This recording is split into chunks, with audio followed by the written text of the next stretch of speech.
May adlaw. Naaday ko parcel na abot from Shein. Yes. Sa Shein na nigikan niya. Nag-order ko ani kay gamito rin ako sa graduation kay hapit na ang graduation. Like that. And then, ihara ko nagbutan. Mali siya. Oh! Haba na. Hindi siya i-open. Hindi siya na kay. Bubot kay ang kwarto. As in, super. Hindi na nagisiyo ng resibo ang barcode kay naadiri ang in case may mo ang return ng item. First item. Nag-order ko og sunglasses kay nang wagtang man ako mga sunglasses oy.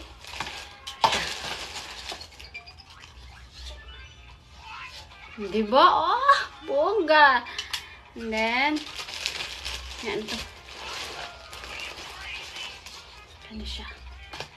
Yan na. Second item.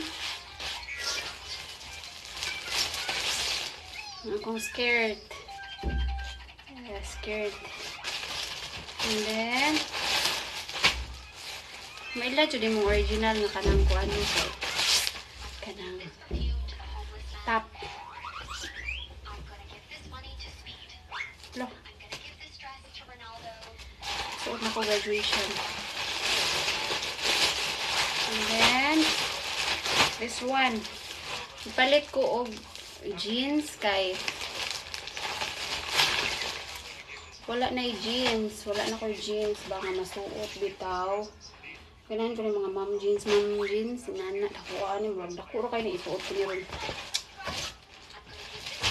And then para sa ako ang sandal. Kana bitang ibutang nimo, i-ribbon mo, i-style mo sa imong sandal. Mao ni siya.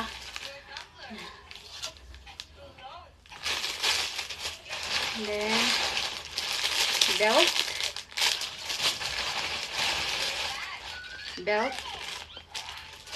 para sa jeans. Salit ko og bra na ko para sa kanang bitaw mga kuan kanang mga baliktad ba tama ito para sa mga wala bitaw sleeves yung mga spaghetti mga crop top. And then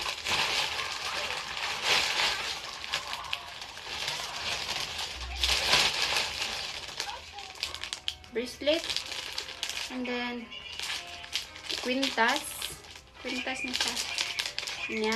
Earrings, diba? So ako na isuot unya. And then so dali na ko taman. Bye bye. Oh! Ayaw na.